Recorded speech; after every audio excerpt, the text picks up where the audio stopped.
Akhirnya sempat juga jual koran di atas kapal. Wow. Jadi untuk mempertahankan kehidupan, Ya. Papa sempat jual koran ya. Koran, ya, Walaupun waktu itu sudah jadi pegawai negeri. Ya, tapi kan proses gaji kan tidak segampang untuk mengalihkan dari Alor ke Surabaya. Dalam proses kan kita harus tiap hari kan makan kan. Akhirnya sempat saya jual majalah, jual koran di atas kapal yang Pelni yang sering ke timur. Oh, Ke Manggar, jadi orang mungkin ada belas kasihan gitu ya, lihat kita hidup perantau, anak perantau dari pengungsi dari Timor Leste yang memang dengan kondisional saya jual koran untuk menghidupkan kehidupan keluarga dan anak-anak gitu ya. Sambil jalan ternyata sudah proses gaji bisa berjalan, akhirnya ya sudah.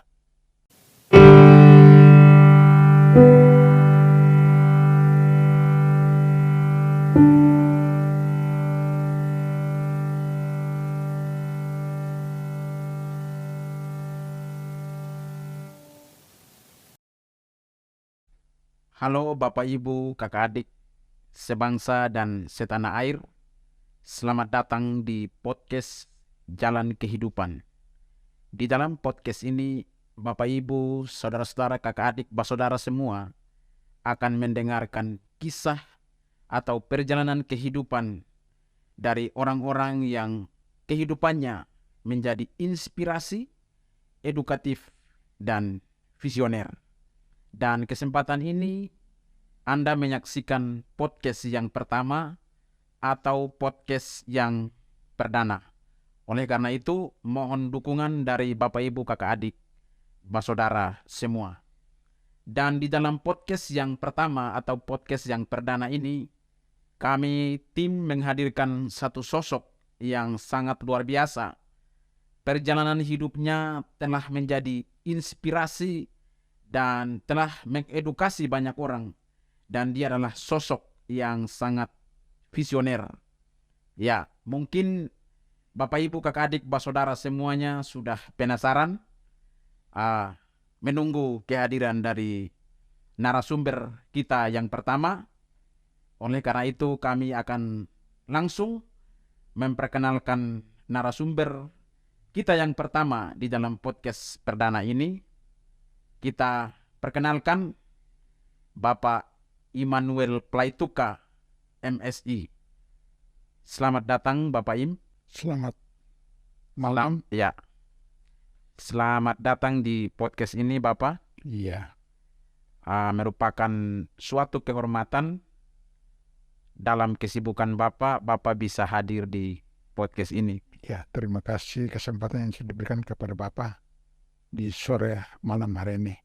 Ya, kami sangat sukacita dan kami senang sebagai orang tua bisa menyediakan waktu untuk bisa mengunjungi kami.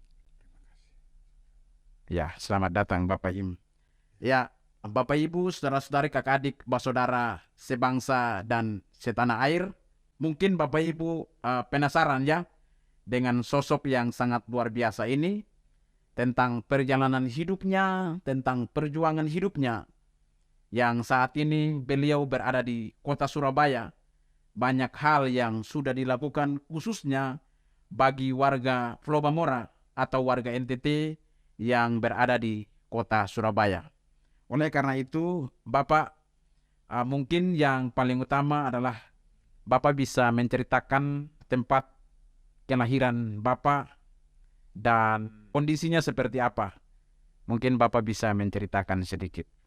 Baik, ya, Kak Kris, saya Immanuel Plaituka, asal dari kampung kecil Kolana, Kecamatan Alor Timur, Kabupaten Alor, Provinsi NTT, Nusa Tenggara Timur. Hari-hari bekerja dan sebagai petani awalnya dan bisa eksis sampai sekarang itu ya nanti kita bisa bicarakan lebih lanjut. Iya. Oke, baik Bapak. Jadi Bapak lahir di Alor ya? Lahir di Kolana, Kabupaten Alor. Di Kolana, Kabupaten Alor. Mungkin Bapak bisa menceritakan sedikit kondisi Kolana, apakah desanya seperti apa, dan juga bisa menceritakan tentang kondisi Kabupaten Alor pada waktu itu sejak pada tahun di mana Bapak lahir itu. Karena sekarang kan berbeda. Iya. Baik.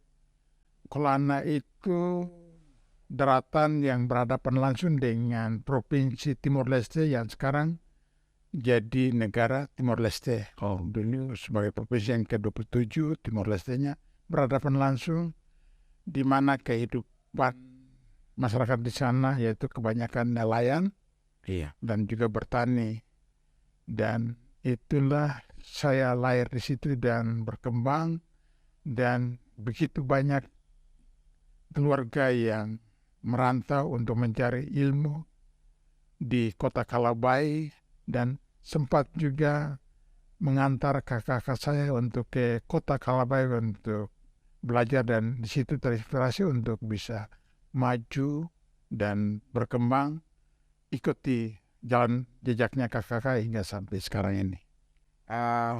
Yang berikutnya Bapak, setelah Bapak lahir di Alor, kemudian melihat kondisi kakak-kakak yang sekolah, akhirnya Bapak juga terinspirasi dari perjalanan hidup mereka untuk Bapak juga bisa mengikuti pendidikan. Walaupun secara manusia lahir di Kolana sana, di Alor, dan itu kondisi yang tidak mungkin untuk orang bisa sekolah pada waktu itu ya. Tapi Bapak bisa ambil keputusan untuk mengikuti pendidikan. Baik, mungkin sekarang Bapak bisa menceritakan, Bapak sudah merantau dari Alor, terus perjalanan hidup Bapak dari Alor terus ke Timor Leste, dan sampai di Surabaya, dan keluarga Bapak saat ini seperti apa? Mungkin Bapak bisa ceritakan juga. Jadi Bapak ini melalui pendidikan tentu lewat pendidikan SD, sekolah dasar, tamat tahun 79 di Kolana, desa Kolana di sana, waktu itu masih desa, dan tamat tahun 79 dan melanjutkan pendidikan SMP di Kalabai, ibu kota Kabupaten Alor. Ya. Dan tamat di Kalabai, dan Bapak pikir kalau untuk menuju lebih tingkat lagi perlu ada ke provinsi, sehingga Bapak lanjut ke SMA di provinsi dan tamat di provinsi itu di Kupang berarti Kupang. Bapak. Kupang, provinsi NTT, ibu kotanya di Kupang, dan tamat di sana dan punya niat untuk kuliah, tetapi karena waktu itu sempat tes di Undana tidak lulus, akhirnya ambil keputusan untuk bisa lari ke Timor Leste untuk mencari pekerjaan. Tapi minta maaf Bapak, waktu itu Bapak ambil keputusan untuk kuliah di kampus Undana dan karena tidak diterima ya.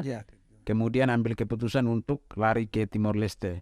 Apakah waktu itu Timor Leste sudah pisah dengan Indonesia atau belum? Sudah. Jadi kan waktu SMP kan 83, 84, terus lari ke Kupang dan lanjut ke SMA, dan tamat di Kupang itu tahun 2008, 2086. Ya, 1986. Sekitar 1986. Ya. Setelah itu ikut tes di Undana Kupang, ambil jurusan perikanan, tapi tidak lulus. Iya, akhirnya ambil keputusan, coba saya kerja dulu baru sambil kuliah. Akhirnya mencari kerjaan ke tim Provinsi Timor Timur, lari ke sana tahun 1987 ke sana, dan bekerja sebelum ada penerimaan pegawai negeri di sana, bekerja dulu sebagai serabutan atau buruh kasar. Jadi sebelum Bapak diterima sebagai seorang ASN, sebagai seorang pegawai negeri, apa saja Bapak kerjakan ya? Kan untuk menghidupkan. Ya, luar biasa. Setelah bekerja ikut tes di tahun 89-90, itu ada 2 kantor yang Bapak ikut tes, yaitu di Dinas Kanwil Pekerjaan Umum Provinsi Timor Timur dan Kanwil Perindustrian Perdagangan Provinsi Timur Timur, dan dua-duanya lulus. Oh, dua-duanya lulus. Ya. Dua-duanya lulus. Saya koordinasi dengan keluarga di Kalabai, ya ambil keputusan katanya ikut perindustrian perdagangan saja. Akhirnya yang satu saya batalkan dan satu saya ambil. Jadi memang niatnya tes satu, tapi waktu tes 2 itu diterima luar biasa. Ya gitu. Setelah itu bekerja dengan adanya kondisional waktu itu Timor Leste menuju untuk referendum atau Kemerdekaan. Ya. Akhirnya di tahun 89 pergolakan dan jejak pendapat akhirnya.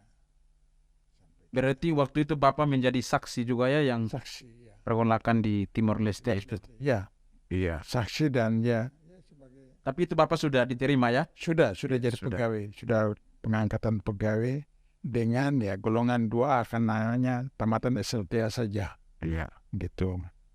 Setelah pergolakan dan jejak pendapat Indonesia kalah, Timor Leste menang, akhirnya semua keluar yang mau memilih Indonesia keluar, yang memilih Timor Leste tetap dalam. Waktu itu keluar, tapi sebelum kita keluar itu ada pemerintah Indonesia memberikan suatu kuesioner. Itu mau memilih ke provinsi mana. Karena waktu itu sudah pegawai negeri. Ya, pegawai negeri jadi memilih. Oh, memilih. Memilih, jangan semua numpuk di NTT gitu. Iya. Jadi waktu itu Bapak ini mikir koordinasi dengan istri anak, ini kita masih muda. Kalau sudah langsung kembali milih ke NTT sendiri, sulit untuk kita bisa keluar. Alangkah baiknya kita milih ke luar dulu, baru kalau mau pensiun kembali ke daerah itu ada jalannya. Dan kita bisa berkembang, bisa maju di kota besar kalau kita mau keluar, mau maju begitu. Akhirnya waktu itu memilih ke Jawa, sehingga semua turun di Kupang, di Provinsi Nusa Tenggara Timur sambil menunggu SK. Tapi waktu itu kok SK-nya turunnya itu di Kabupaten Alor. Oh. Padahal ikut isi di kuesionernya itu minta ke Jawa. Ke Surabaya ya? Surabaya. Akhirnya Bapak dengan keputusan sendiri berangkat ke Jakarta untuk merubah SK itu untuk ke Surabaya itu. Itu tahun 99. Bayangkan perjuangan yang sangat luar biasa ya Bapak di tengah pergolakan Indonesia dan Timor Leste. Ya. Tapi perjuangan atau perjalanan kehidupan harus terus berlanjut, dan Bapak harus mencari jalan bagaimana sampai di Kupang, di ibu kota provinsi, kemudian SK-nya sebetulnya ke Surabaya tapi di Alor, dan harus Bapak berjuang lagi di Jakarta untuk SK itu boleh diterima, dan akhirnya Bapak diterima di Surabaya. Iya. Jadi ceritanya waktu pergolakan itu kan keluarga itu kan cerai-berai. Ibu ke Kupang, anak-anak 2, kecil 2 itu titip di Atambua sambil menunggu. Nah, saya itu lewat kapal pel ini turun di kapal perintis turun di Alor. Jadi kami keluarga itu cerai-berai gitu. Nah, setelah itu 1-2 minggu baru kami berkumpul bisa di Kupang dan sambil menunggu kelanjutan kehidupan ke depan gitu, sambil menunggu SK gitu. Iya. Nah ternyata ya turunnya di Alor, jadi kan saya sempat juga kerja di Kabupaten Alor, yaitu di Sperindak, kurang lebih hanya 3 minggu atau 1 bulan lebih, karena tidak sesuai dengan niat hati. Iya. Akhirnya saya diam-diam berangkat bawa SK itu ke departemen di Jakarta untuk merubah, alihkan ke Provinsi Jawa Timur hingga sampai saat ini. Akhirnya diterima di Surabaya ya. Luar biasa ya Bapak, perjalanan yang sangat luar biasa dan bisa menginspirasi bagi para pendengar bahwa ternyata perjalanan kehidupan itu tidak mudah. Kalau mau menjadi sukses itu harus melewati begitu banyak tantangan dan kesulitan hidup. Ya, mungkin Bapak bisa ceritakan, karena saya sebagai putra dari NTT juga ada bersama dengan Bapak dan sempat merasakan juga sentuhan Bapak khususnya di kota Surabaya ini. Mungkin Bapak bisa ceritakan, karena waktu itu dari Timor Leste, apakah sampai di Surabaya itu kehidupannya enak atau bagaimana? Mungkin Bapak bisa ceritakan. Ya, jadi waktu tahun 99 itu berangkat ke Surabaya, tentu kan sudah proses SK-nya sudah ada dari Jakarta untuk menuju ke Surabaya sudah ada, dan saya pulang ke Timur ke Alor dan ambil keluarga ke Surabaya. Sampai di sini ya ngontrak tentu. Awalnya harus kos ya. Kos dulu. Jadi waktu itu mengambil kontrak, mintanya langsung 2 tahun gitu. Tapi kami punya uang itu cuma bisa 1 tahun gitu. Ya itu juga cukup lumayan waktu saat itu. Tapi ya akhirnya kami kontrak 1 tahun saja, kan sesuai dengan kemampuan kita, kontrak 1 tahun. Terus urusan anak sekolah, masuk daftar, dan ibu juga mendaftar. Jadi ceritanya begini, waktu urus SK di Jakarta, itu kan saya pindahkan dari Alor ke Surabaya. Nah, itu waktu itu kan ibu belum punya Iya. keluar, jadi istri Waktu itu hanya Bapak aja yang diurus. Iya. Nah, setelah SK saya keluar, itu saya langsung bawa SK saya ke Departemen Kesehatan, karena ibu di kesehatan, jadi saya langsung ke Departemen Kesehatan untuk sekalian pindah ibu ke Surabaya. Jadi waktu itu juga saya bawa lengkap surat nikah, segala macam untuk menyatakan bahwa ini istri saya yang sah, kartu keluarga dan lain sebagainya. Ya, waktu itu 1 hari saja saya bisa dapat SK dua-duanya. Jadi punya saya sudah keluar, langsung pindah ke departemen, kemudian dekat situ, jadi langsung ke Departemen Kesehatan, dan SK ibu sudah keluar, langsung saya menuju ke Surabaya karena ada tembusan ke Kanwil Surabaya, Jawa Timur, dan juga ke Kupang dan ke Alor. Jadi setelah itu saya sampaikan ke kantor yang bersangkutan, terus sampai di Kupang dan sampai di Alor, serahkan tembusannya, terus saya bawa keluarga datang di Surabaya dan kami kontrak. Karena kontrak dengan kondisi gaji belum jalan, akhirnya sempat juga jual koran di atas kapal. Wow. Jadi untuk mempertahankan kehidupan, Papa sempat jual koran ya. Walaupun waktu itu sudah jadi pegawai negeri. Ya, tapi kan proses gaji kan tidak segampang untuk mengalihkan dari Alor ke Surabaya. Dalam proses kan kita harus makan kan. Akhirnya sempat saya jual majalah, jual koran di atas kapal yang Pelni yang sering ke Timur. Ke Manggar, jadi orang mungkin ada belas kasihan gitu ya, lihat kita hidup perantau, anak perantau dari pengungsi dari Timor Leste yang memang dengan kondisional saya jual koran untuk menghidupkan kehidupan keluarga dan anak-anak gitu ya. Sambil jalan ternyata sudah proses gaji bisa berjalan, akhirnya ya sudah. Ya, pemirsa, luar biasa perjalanan kehidupan yang sangat benar-benar menginspirasi ya. Bayangkan, saya hari ini ketemu Bapak Immanuel itu kondisinya sangat berubah sekali, sangat diberkati. Tapi pemirsa, penonton, pendengar harus tahu bahwa semuanya itu melewati perjalanan atau proses yang sangat panjang. Bayangkan sampai sempat jual koran. Iya, biasanya orang itu kalau pekerjaan seperti itu bisa gengsi ya Bapak. Iya, malu. Kok saya ini jadi penjual koran. Tapi ya kalau mau bertahan hidup ya harus melewati kondisi seperti itu. Ya, baik Bapak. Dan hari-hari ini saya menyaksikan dan melihat Tuhan berkati Bapak sangat luar biasa. Dan tahun 2020-2021 itu kan pandemi ya Bapak. Dan saya juga di kos sangat merasakan juga sentuhan dari Bapak. Waktu itu ya ada berkat semacam beras dan